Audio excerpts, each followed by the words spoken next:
Not yet? Okay, everybody, welcome back. This year, 2025, the Surviving Through the Holidays.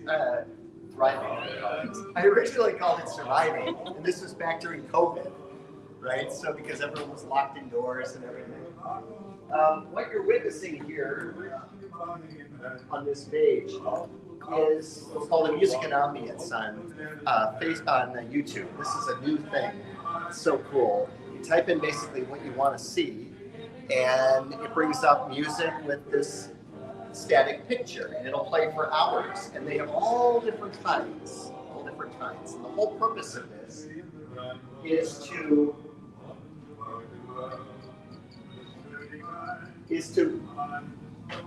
allow you to get into a state of mind where you are able to relax and feel comfortable, right? So for some people, this might feel comfortable. For others, there may be other music and ambience examples that might be better. But I wanted to play this in the beginning just to give you a kind of an intro to the lecture. All right, so let's go on.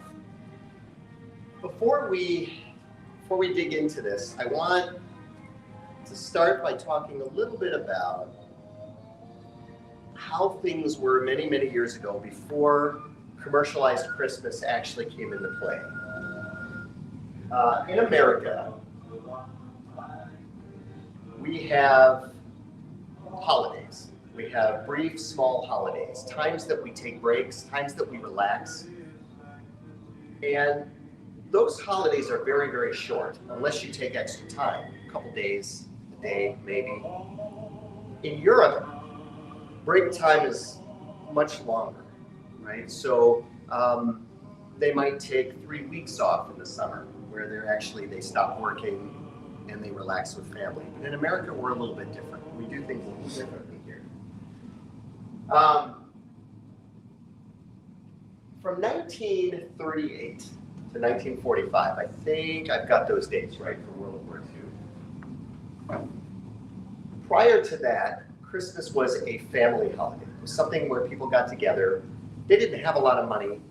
It basically focused around food, making gifts, spending time together. From 1938 to 1945, World War II raged. And during that time period, something very interesting happened in this country. The availability of product in general was non-existent. Butter, meat,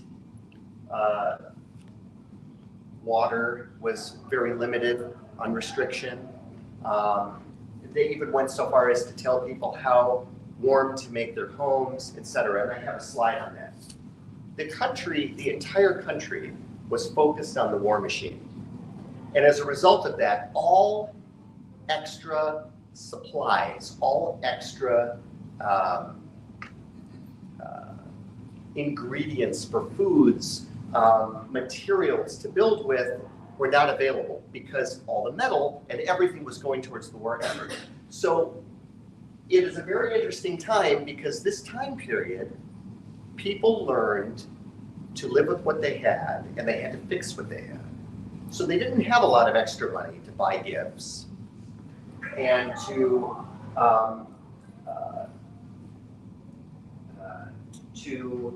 entertain their desires, right? So buying new refrigerators, buying new cars, etc. The country became very quiet and very self-reliant.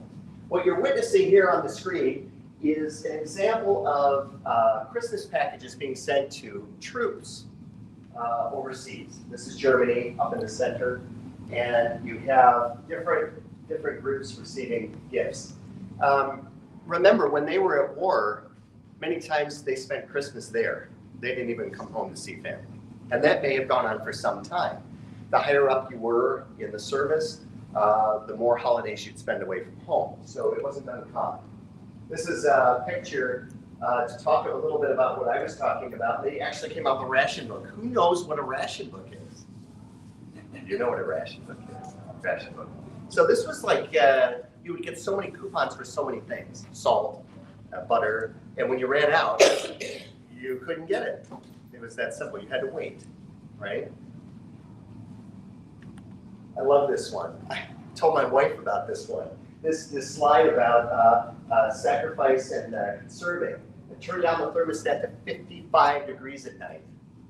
55 degrees, holy cow. Maintain an even daytime temperature below 70. Avoid unnecessary opening of doors and windows, right? Because that would cool the house or heat the house up. Or the apartment, or wherever people live. Close bedroom doors at night, close fireplace, dampers when not used, and turn off heat in all unused rooms because the oil that they used to heat was being sent overseas. So if they needed the oil, that would mean they wouldn't be able to send it overseas. So what I'm doing is I'm setting up a picture. Because in 1945, when the war ended and people came home, everything changed. Now, everybody had a job. Everybody was working and making money. Everybody had sacrificed for all those years. They were still driving the same cars, using the same refrigerators that were half broken, etc., that they couldn't get fixed. Now they were ready for new. They were ready to push the war and the war effort and everything behind them, and they were ready to move ahead. And that is when commercialization began for Christmas, because what better time of year to celebrate all these wonderful new things than a holiday, right? So I like these pictures. I've shown them a couple of years in a row. The example of what the optimal experience would be during the Christmas season, right? And it was all depicted by commercials, right? So this is, let's see, what was the year on this? I think this was the 50s. So you're starting to see Christmas trees with gifts, Christmas trees with presents, all kinds of giving. Who remembers these guys? Does everybody remember these guys, right? Claymation, and the story of Santa Claus. Now, Santa Claus has been a story that's been around a long time, but up until the 50s, he wasn't really that popular. He was all right. He was sort of popular, but not like he was in the 50s. And so all these different songs and stories and this entire push to create this magical season, this magical concept of what this holiday would be like, right? So when you think about holidays, and this is interactive, what do you think about? Stress. Stress. Chaos. Chaos, right? How many people think of stress and chaos? 1, 2, 3, 4, 5, 6.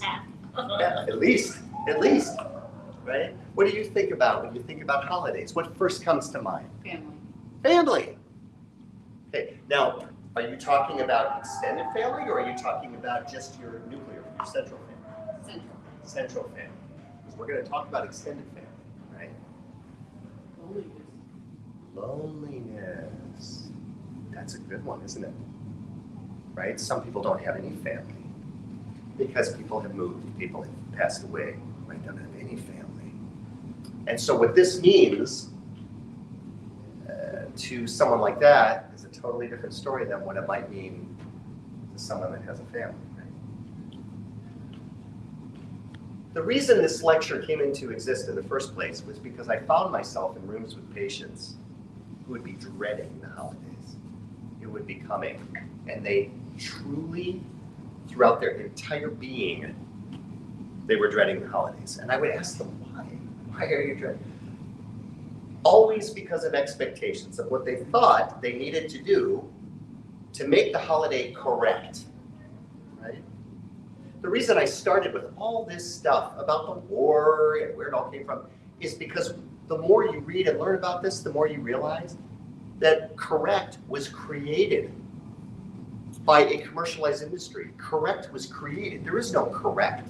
There is just what we know. And what we know is what we've seen on television, what we heard on the radio, and what we were presented with. That is the example of what is right. I love this picture. Do you know where this picture? Probably won't even know. I would be I would be blown away if anyone actually knew where this picture was. I snapped it so quickly at the beginning of a movie because I thought, wow, look at that beautiful street. And it's not even that good of a picture, but look at that beautiful street with the snow coming down. Look, it looks just so picturesque. This is from the Polar Express. Very beginning, when he's talking, he's narrating, and there's a real quick scene where you see the street and then it goes up into his room. All right. You remember these guys? This is another claymation, Santa Claus Comes to Town, right? So, innocence is presented as the essence of Christmas, which is why, in part, it targets children. Right? That's why you see all these goofy little characters. None of these are for adults. These aren't for us. We might like them secretly. But these aren't really for us. This is for children, right? So that children can associate. And this story, as much as I love it, talks about how Santa Claus brings gifts to children. And by the end of the movie, all the children are happy and they're excited every year for Christmas because they get gifts. So this is a great question. I want you to stop and think about this for just a moment. I'm going to go, and we don't have too many people here, so I'm going to go through the room. If you could create a Christmas scene in your mind, what would it look like? What would it look like? Give it just a second. If you, any way you want to do it, in your mind, what would it look like? Who wants to start? Nobody wants to start. Cuddle cozy warm with a fire and a good blanket and a good book. There you go. Are you alone? Are you with other people? Or could be. Pardon? Could be. Could be. Either way. The cats. The cats. So basically relaxing. Mm-hmm. Fireplace. We have a fireplace. We have a blanket. Okay. Along with that, they have good homemade food set aside to just nibble on, So you got food around, right? and trays of it. There you go. What do you think? I think it,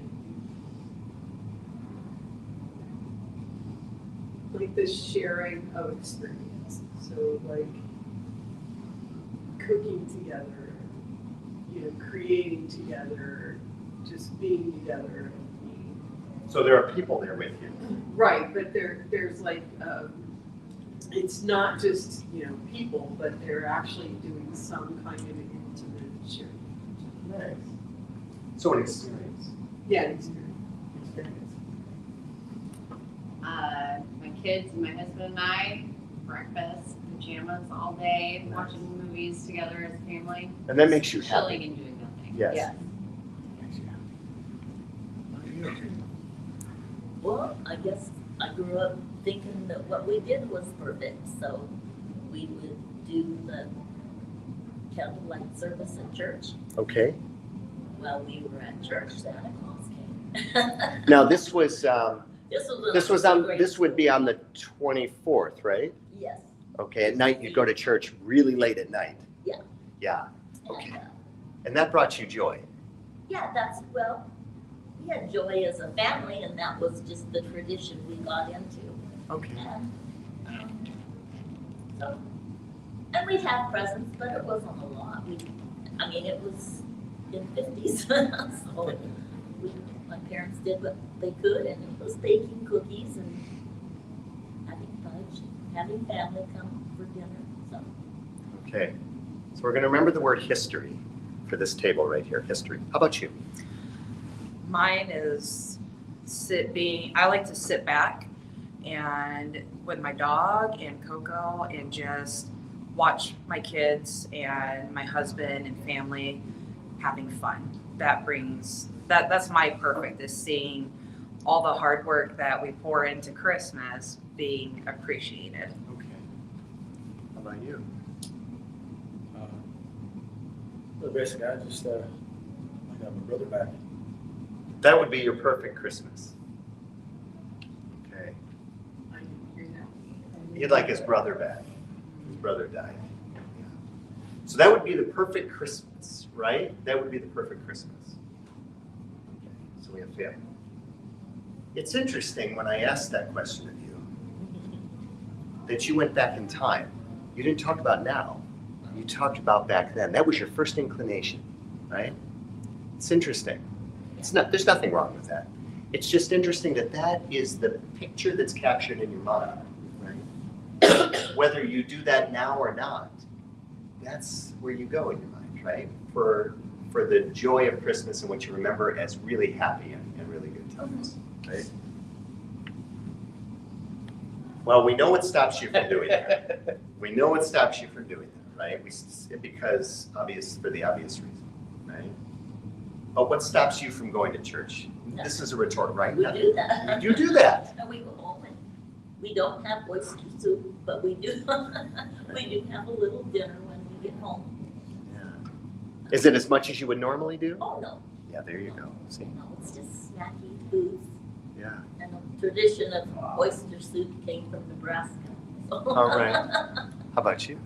I get caught up in just the cleaning, like my OCD kicks in. So you're unable to be present. So I'm fully. unable to be present. Yeah, I'm always thinking of the next thing. Yes. Bring in the boxes so the decor can be put away the next day. Bring in the new year fresh.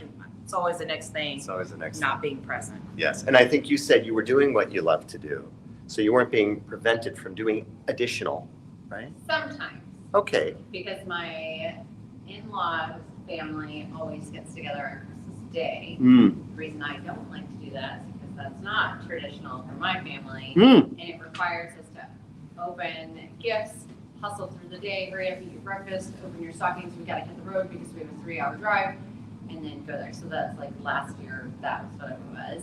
Or even like in talking about like, this is the perfect Christmas, it's also the feeling I have, right? That, oh, everybody's loving everybody and they love their gifts and they're all so gracious and thankful for what they got. And we have 5 kids, so my expectations on how everybody will get along and how I will feel in that moment don't generally coincide because somebody's gonna argue or they can't pick a movie to watch or. When you go over there. Yeah, or no, at our house. At your house. Even if we say we're not gonna host a family, which we usually do, Okay. even in our house, like everybody bickers and fights and it's not this peaceful, wonderful, perfect picture of a family. The way the fireplace scene with everyone sitting Yeah. around enjoying a party, etc. I'm gonna ask you next. What stops you from doing exactly what you just said? Most of the people that I am more intimate with do not live close by, and most of my family are dead. How about you guys? Yours was kind of not quite as specific, right? You were pretty easygoing, playing with a fire, with your cats, with blankets. Just peace and quiet. But is your life not usually like that? Not lately, no. You know, sometimes having to prep everything the day before so you can have the day off, can get stressful in itself. Yeah, stressful in itself. So what I'm hearing from almost everybody, most people, is that there's always this level of stress that's associated with this outcome of peace or happiness, right? There's always stress. And it doesn't make a whole lot of sense, right? So holidays and family. Holidays are a learned behavior based on previously learned behavior. So parents teach what they've learned to their children. From the time you're born, you don't know what a holiday is. You don't understand how a holiday works. You learn this is what you're supposed to do. We go to church at midnight. This is what we learn. And as we learn these things, we start to associate that. We learn good habits, right? Getting together and this idea that you have about working together on meals and like being industrious together, this came from something, right? So you experience this at some point, right? And it burned in your mind, and that was joy, right? Etc. Some of the stuff you guys did with your brother, right? You remember all these things. And of course, we learned the bad habits. We learned the bad habits, unfortunately. Then as adults, we must carry on, sometimes with our new families, so our more nuclear families, right? And sometimes alone. Learn behavior. Learn behavior. So this is our next topic, is learned behavior.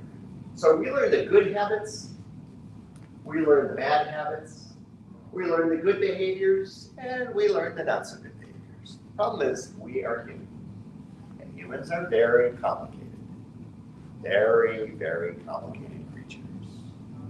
We learn the things that we must do to adapt to our surroundings, to adapt to what it is that we have. So when people pass away and we are by ourselves, we adapt. Sometimes we adapt in a positive direction.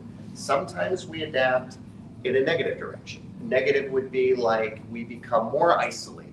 We become less engaged. We withdraw, right? We become a little resentful. We become angry. We listen to other people's stories and it frustrates us, right? Then as adults, we carry on and we bring all of that new stuff into our new life. Now here's where things get really complicated. If you get married or you have a partner, that person also brings all of those things that we're learning into the situation, just as this young lady was telling us here about the in-laws.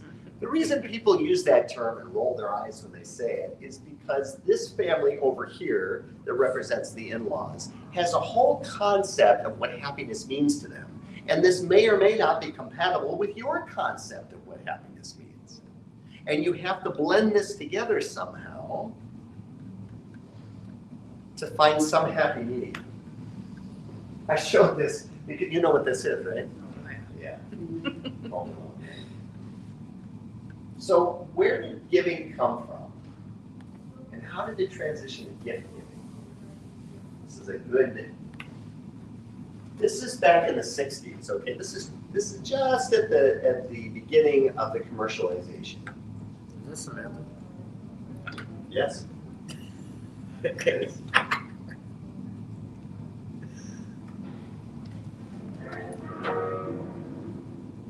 This is a motion picture trailer.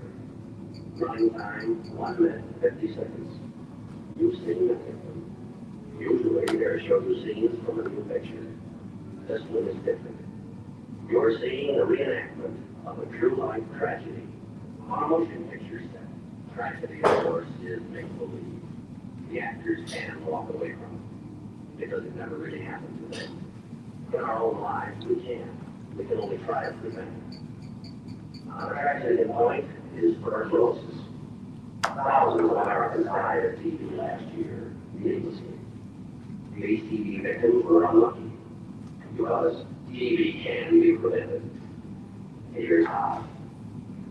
Each of us can help cut ourselves right out of the TB picture with Christmas season to fight tuberculosis. No collection is made at any theater for Christmas seals. They're mailed in a letter from your tuberculosis association to your home. Christmas seals. In the privacy of your home, you decide if you want to contribute. I hope you will. Why? Because Congress in the fight against TB since the very first Christmas seal was sold has been a saving of more than 8.5 million lives. And that's a lot of people to save from the tragedy of tuberculosis. To them, and as many of us, TB may never seem real, but to some, every 6 minutes every day, tuberculosis is something that is suddenly happening.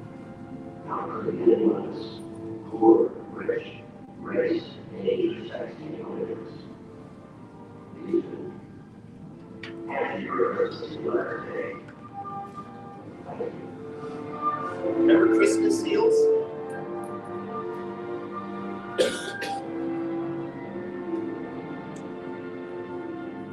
But they were not stamps. Friends,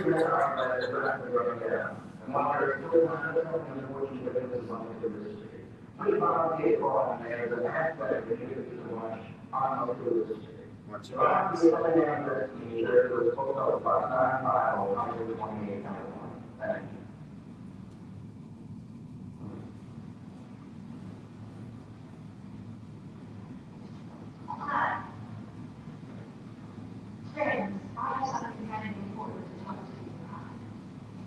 hundreds of cities and Marine Corps is through its toys for God's family. Provides Christmas toys for thousands of dozens who might otherwise be forgotten.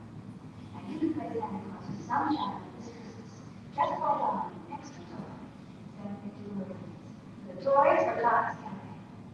Thanks. Remember the Toys for Tots? Oh, Merry Christmas.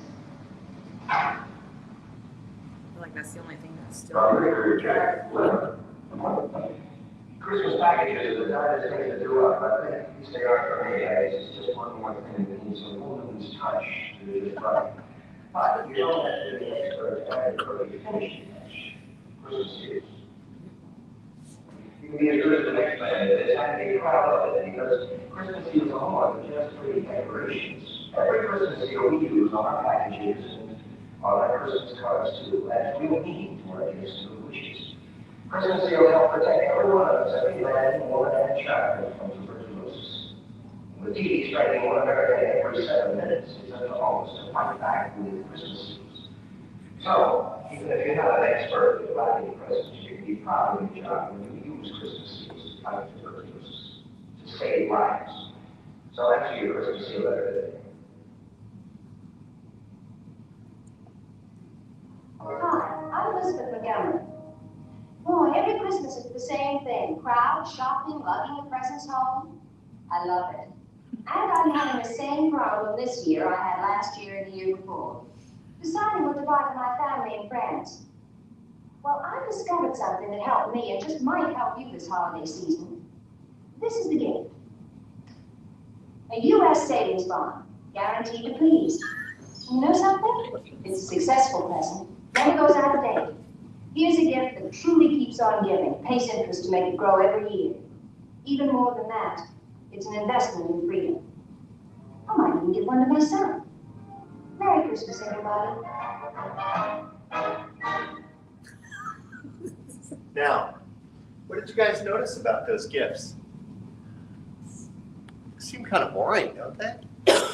Christmas seals and savings bonds. This was the push, right? Government? Yeah. Not to mention some comments that were a little bit politically incorrect, but that was the 50s. But the bottom line is that the push back then was unification, country unification. And if you're going to buy something and you're going to spend money on something that actually means something, right? This was the mindset back then, just at the beginning, 50s and 60s, just at the beginning. Boy, has that changed. When was the last time you saw anything like that on television? Oh, man. Do they even still have? What are they gonna- Christmas seals, or I think they have Toys for Tots, but we never see any of those things, right? So why holidays at all? We talked a little bit about this in the beginning. Well, Americans work hard. We work hard. We are constantly doing something. So we need time designated to reflect on what we've done over the past year, how things have gone. European holidays don't exist here. Some are off for adult workers, not children so much, but I mean adults that work, right? And extended time off after childbirth, that's something that's starting to take off here, right? Especially for husbands and wives, right?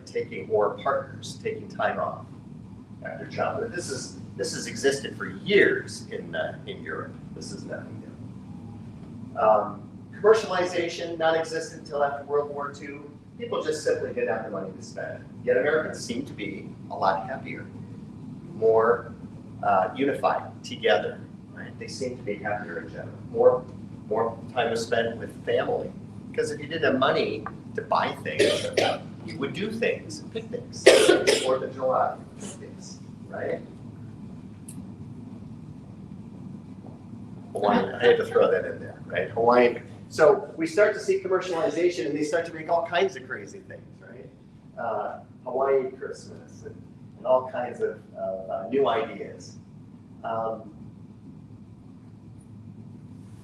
So we talked about this after the war, money started rolling and people started making money.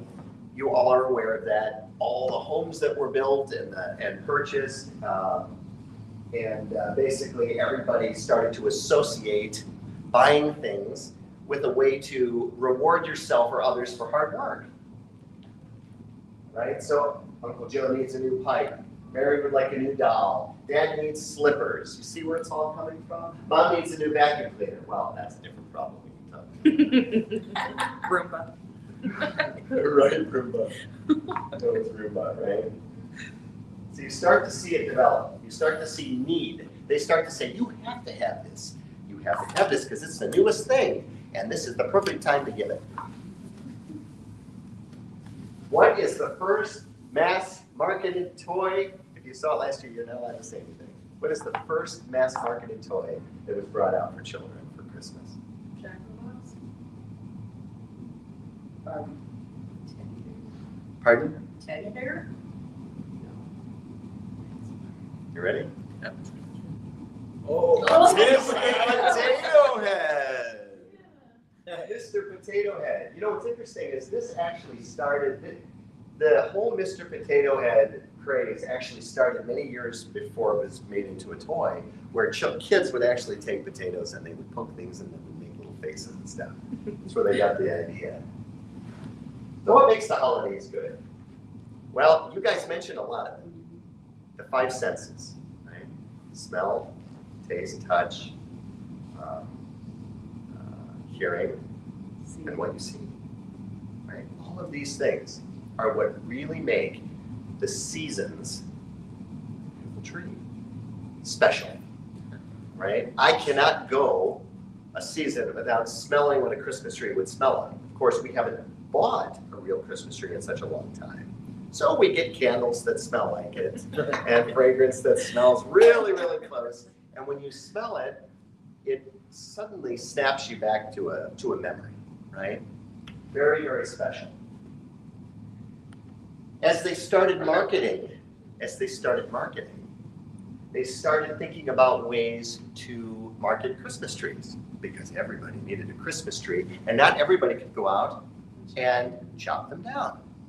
So Reynolds, who produced a lot of aluminum foil for the war, and there was no longer a need for so much aluminum, had to figure out what to do with all that extra aluminum. So they came up with this brilliant idea. Hey, you can get an aluminum tree. So it became a fad. It became a craze. For a short time, aluminum trees were the thing. They started selling those within the past recent couple of years at the Dollar Tree, like legitimate aluminum foil trees. Yeah. I'm like, no way. You came to mind when I saw it because of this. I'm like, I should have just got one for you. We bought one. Did you? We bought one. I love it. Because they started coming out a couple of years ago, then they brought them. And that's another thing, how things keep coming around again, like these giant glasses, right? They come around again and disappear and come around again, right? So Christmas dinner, I think someone mentioned food, right? That invokes the senses, taste and smell. I want to help you kind of refocus things, because the whole purpose of this lecture is not to teach you about Christmas, but it's to talk about how you rediscover the holidays in your own way. And I want to talk about this perfect picture of what people think and how they see things, right? So when you look at this picture, outside of this gentleman on the roof here, doing whatever it is that he's doing, you see the snow, right? You have to have snow. We never had snow, but you have to have snow, and the horse and the carriage. It's almost ridiculous, right? It's almost ridiculous when you watch these old movies. I love watching White Christmas. Every year I watch it. I love it. It's just, I watch it and I'm like, this is how they used to live. It's just amazing. And there's a scene in the movie where it finally starts to snow and they open up these big doors of this theater where they're doing the performance. And you know what? The snow is coming down. And it just so happens that there's someone on a horse-drawn carriage that just happens to be coming, or a horse-drawn sleigh, just coming around just at the right time. And it's amazing, right? So they create this idea. How in the world could you possibly be fully satisfied with a holiday when they create expectations that are so outrageously impossible, right? You strive to do as much as you can, but how could you possibly, right? Because the movies are telling you, oh, this is better. Look at this. This is even better, right? And so because we're human and we are always not fully satisfied, we always question decisions, we start to look at these things, and it causes a sense of desire to get more, make more, be more, do more. The actuality is this beautiful scene, right, of this image is a movie set. This is Bing Crosby. This wasn't White Christmas. This was the one before that. Christmas in Connecticut is what that was. And he's standing there. There's no real snow. It's not even cold, right? But the whole idea is when you look at this picture, all you see is this. You think, wow, look at that, they're all bundled up. They're probably sweating. Middle of them. Okay, I want you to count the number of times that you see the letter F in the following sentence. You ready? Here we go.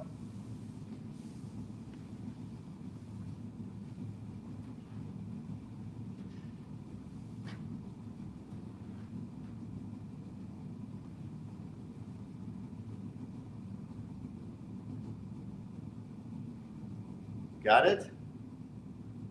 All right. How many times? 6. 6. 6. 3. 3.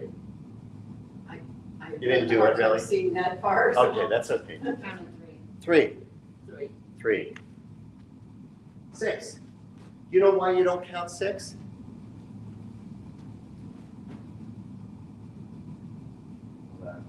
Because you're missing certain F's. The little ones. It's right, the insignificant ones. You're looking for finished files, Some of that. right? But there's up, and there's up here. It is a lesson in missing certain points of obviousness, right? And being caught in just the generalization of what's happening. So what does it mean? See, I never changed that. I said survive. Right? I was told to change that. I forgot to change that. Survive, thrive, get through. What does it mean to get through the holidays? Does it mean that you all jumble together and quickly finish your gift giving, and you jump in the car and you fly over there and you get out of the car and you say hi, hi, hi, you bring the gifts in you're supposed to bring in, and you sit down and you eat the food and you pass out the gifts and you're looking at the watch thinking, oh God, you know it's gonna take forever to get home. Do you just show up, or are you present? You're actually present. That's a really good word, being present. I gave a whole lecture about being present. 90% of the time we are not present. We are not really here. We are thinking about something while we are listening to something. And so we are not really present. So notice, what does it mean to thrive? Noticing all aspects of the holidays, all the things we talked about. What does it smell like? What does it look like? What does it sound like? What does it feel like? Right? All of these things. What does it taste like? And enjoying every step, even if you know it's not going to go the way you want. Like going through a wedding or something like that, where you go so fast, or a birthday, or something you have planned for so quickly, right? How many times have you gone through one of these events and you remember people walking in the door, and then you're standing at the sink washing all the dishes at the end of the night, right? And somewhere in between, there was an actual event that happened. So what does being present mean? It means that your presence in this moment is not affected by the troubles from the moment that just passed or that's coming. It means nothing bothers you, right? There's nowhere you have to be. There's nowhere you have to go. There's nothing you have to do but be present. Right? That's what being present means. There are reasons why we're not defective. There are reasons why we're not present. Because life doesn't just roll along. You can't be present walking across a busy road, right? How successful would you be getting across the road if you're being present about, oh, look at the cars coming and the tire hitting the road, look at the, right? You wouldn't make it. So we are constantly analyzing our environment, checking things out, making sure everything's okay. Very hard to be present. Sometimes we'll watch a movie, and the movie will be so interesting that for periods of time we will get lost in the movie or the book. Those brief moments of presence are very special. The reason we have difficulty with holidays and we have difficulty with our partners, difficulty with our in-laws, has to do with paradigms. Paradigms, the one you talked about. We're going to talk about that. Paradigm discussion came about, I think, in the 80s. There was actually a book called Paradigms. It is an amazing concept. It is an amazing realization. A paradigm is a distinct set of concepts or thought patterns, including theories that you have about things, research methods, like how you do research, postulates, which again are summaries you come up with, and standards for what constitutes legitimate contributions to a field. Boy, that's a lot of really complicated words, right? They're trying to do that in 3 lines. A paradigm is basically this. You live by a set of rules that you can't quite describe, but that you know feel right and seem right. When anything or anybody goes against those rules, it becomes incompatible with your ability to associate or address that situation. That's what a paradigm is. And a paradigm shift is being able to step out of that comfort zone, realizing something is different, and allowing you to transition into a new thought process in order to thrive and survive through a non-optimal holiday that does not play out the way I asked you'd want it to play out. You must change your paradigm. If you cannot change your paradigm, you will be trapped in this constant yearly grief about what could be and what never is. What you realize, you live.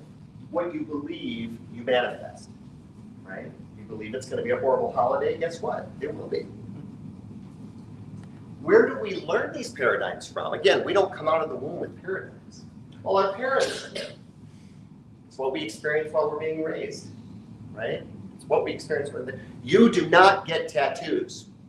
That is not appropriate, right? You do not. Boys do not pierce their ears, right? When I was growing up, we did, right? Girls pierce their ears, boys don't. We are dealing with concepts like this all around us all the time, right? And personal experiences either are going to reinforce that, or they're going to start to conflict with our paradigms. I can't be friends with him because he doesn't believe what I believe, right? He doesn't feel, he's got tattoos. We're not supposed to be around people with tattoos. We can't, right? That's the concept, right? It starts to interfere with our paradigms. Now I'm using very simple examples because I want to be able to connect with you on a very simple level about these things because I don't know what all of your paradigms are like, right? But this has everything to do with how you perceive every day. And friends that we have, they can influence this ability to realize a paradigm and sometimes even maintain or change a paradigm, right? In this day and age, it's a little different. But in the 1940s, the biggest difference between the children of the 50s and 60s and the 40s, that was one of the biggest generational differences. It was the first time in history that parents were actually viewed as old-fashioned. The kids from the 50s and 60s were progressive. They did not want to be like their parents. They didn't want the same furniture. They didn't want the same cars. They didn't want anything. And it created a fracture. The fracture is required for you to change your paradigm. There must be something that you go into that you say, oh, God, I didn't know it was going to be like that. And suddenly your paradigm starts to shift. Your presence of what you believe starts to shift. And it causes discomfort initially. So here are some really common paradigms. I'm a loner. I've always been a loner and I always will be. I don't like to spend time with anyone at Christmas. I like to be alone. We don't celebrate the holidays in our house. It's too expensive. People go broke. People go back. We just don't do that. We don't believe in that. We don't believe in doing that. Bad things always happen on the holidays, so we don't celebrate them. I have heard all of these things from people. I didn't make these up. I've heard these things from people. Truly, bad things always happen on the holidays. guess what? Bad things always happen every single day. You're always going to experience something bad every single day, right? For you to associate that with a holiday, that's a learned behavioral pattern. There's not a day that goes by that we don't all experience something bad, right? Sometimes it's worse than others. Bad day at work, an argument at home, you come out your tires flat, you get bad news at the doctor, there's always bad news, right? Always. So the key to this whole thing is reframing. Let's start by finding those things that we love most about the holidays and amplify them in our minds. Amplify them. I want to be with people at the holidays. Do you think you're the only person who feels the way you do? Oh, God. So where is everybody else, right? There are people that want to do it just the way you said, but they don't know how to find you. You don't know how to find them. No one knows how to get that together, right? And start immersing yourself in the five senses. Start to be aware. Even if you're not going to buy a Christmas tree, go to a Christmas tree farm. Walk through them. Smell them. Smell the Christmas trees. Go over. There are so many different places that you can go to get Christmas trees that have hot cider, that have these things. Just walk around. You don't need to be with anyone else. You experience it yourself. You get fulfillment yourself. Leading the holidays and not following them. Leading the holidays and not following them. Do you know what that means? It means you make a conscious decision to say, you know what? I'm just not doing it like this anymore. I'm just not going to. I'm going to change it. So I told this story every year. I probably should get another story to tell, but I tell it every year. When I was 16 or 17 years old, I remember, so my parents are divorced, and I remember for the holidays, I would always go see my mother, but my mother lived in Pennsylvania, and I was living with my dad in Michigan. So it was a travel, like you could just, I had to get on the plane. My father had a habit of wanting to go somewhere for the holidays. And this usually did not include me because he was a single man, and the last person he wanted to spend time with was his son. He wanted to spend time with a partner. So I remember this one year where he left. He left a day before I was leaving, and I was going to call a cab to take me to, it's 16th, was going to call a cab to take me to the airport the next day.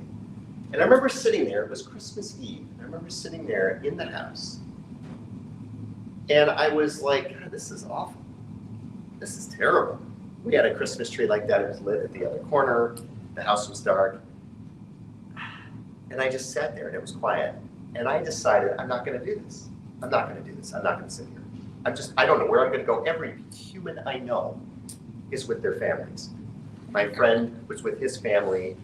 I'm Jewish. I'm not Christian or Catholic, so there was no church. Right? So there was nobody. The street was dead quiet. There was snow everywhere. There was nobody.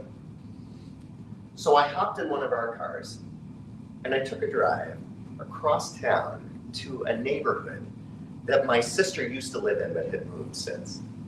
Because I remember that neighborhood and how festive they always were. And I drove down that neighborhood road nice and slowly, and I looked at all the Christmas lights and I saw all the candles on the ground.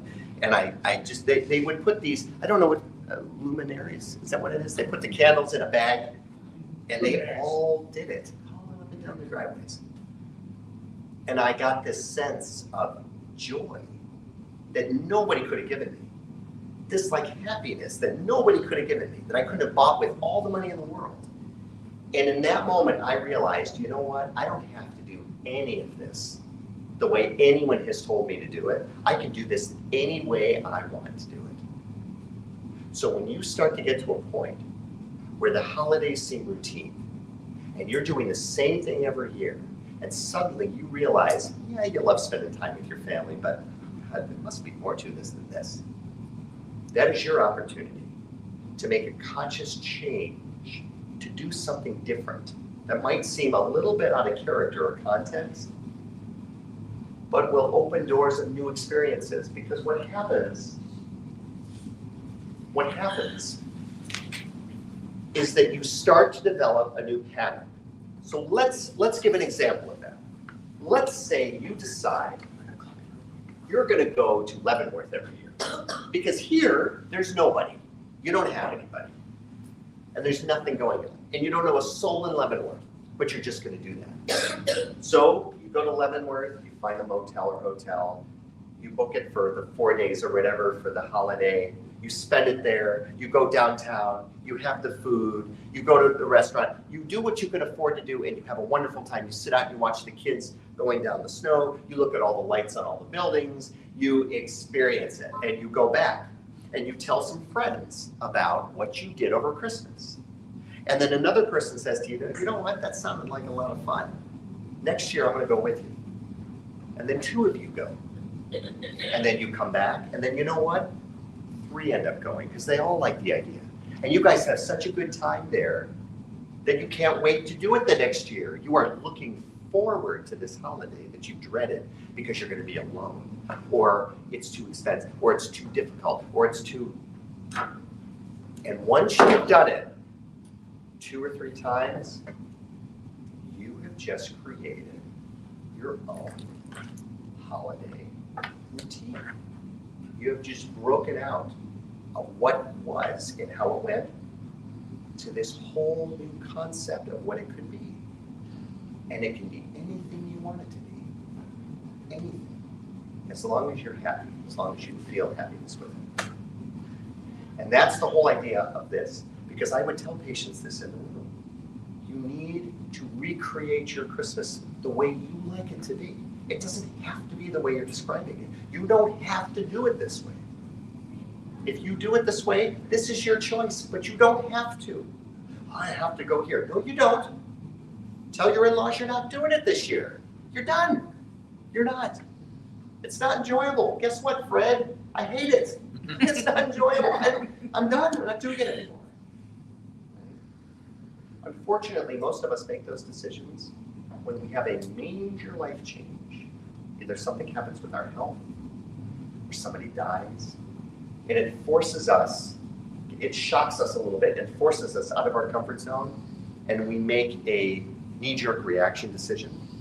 And in a lot of situations, that puts us in a really good place, because now we're starting from zero again. Doesn't always work out great with the relationship, but it sets us forth in a new direction. So that was the purpose of the lecture today. I hope it was helpful. I hope it gets you thinking a little bit about things. Because every day of our lives passes. I just turned 54. I cannot believe it. Where did it all go? Right? And it's so important that we don't waste precious time. We do what we want to do, what we love to do. And we look forward to these events. We can't wait for them to come. Thank you. My pleasure. Any questions, any comments, any ideas, anything? I think it's, something that I'm starting to notice more, like with my generation, is breaking those norms. Growing up, for majority of my childhood, Christmas would be associated with sexual abuse or my dad having an affair, and so we would get everything plus we wanted on our Christmas list out of guilt. So as I grew up, I learned to hate it, and I would always be on edge. But because my mom always hosted Christmas, I had to host Christmas as an adult, and so I would keep inviting those relatives back that did the terrible things to me. And then just it's been within the past maybe 5-6 years, it's like enough is enough. Why do I keep doing that? Because I get so anxious just being in their presence and keeping the secret, and just so much. It's probably been more than 5 years, but it's breaking that norm. Is I'm not going to let my holiday be ruined and ruin it for my children because one individual caused me so much pain. They don't need to come to my house. They mean nothing to me. So now that we don't do that, we have the best Christmases. We fight, we would bounce between in-laws. My in-laws are divorced, so we'd have to go to this one and go to that one. And it was just going around and crazy. And we finally just told them, we will get to you when we get to you. My kids, they will sleep until 2:00 in the afternoon on Christmas morning. Like, they've always been that way. They love Christmas, but they're just very laid back, easygoing. But when mom is high strung and stressed out, and they get high strung and stressed out, and it just ruins everyone's day. So I didn't want my kids to be put in the position that I was put in.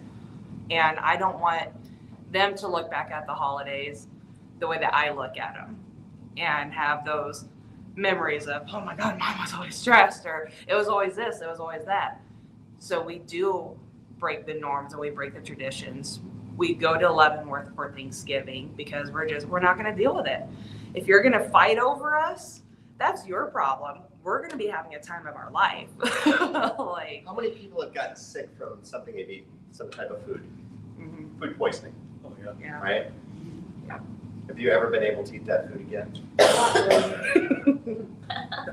That exact same thing happens when you experience an emotional reaction, where something emotionally happens over and over again, is you develop a visceral reaction to the same experience that you'll be having, like an associated holiday. And the exact same thing happens as getting sick from food. It's a protective mechanism. The body doesn't want to do this again. But yet we put ourselves in that situation again, over and over and over again, right?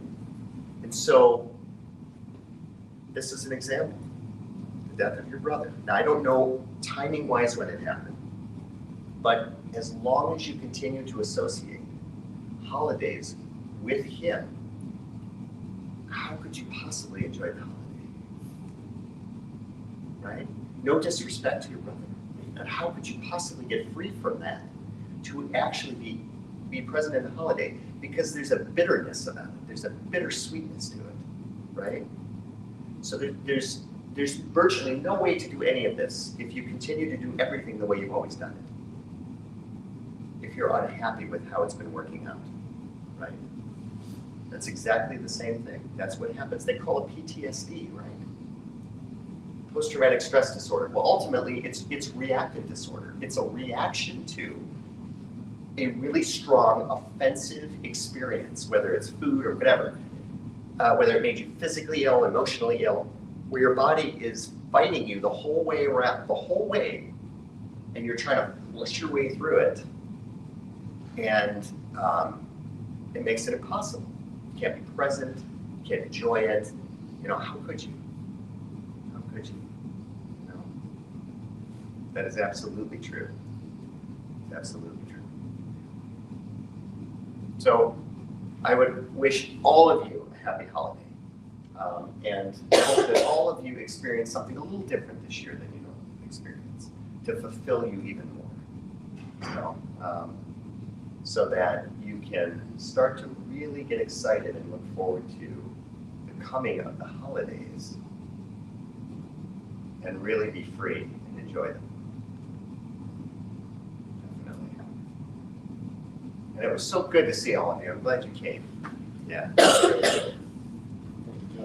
Yeah, my pleasure, always. You have to come up with a new story next year.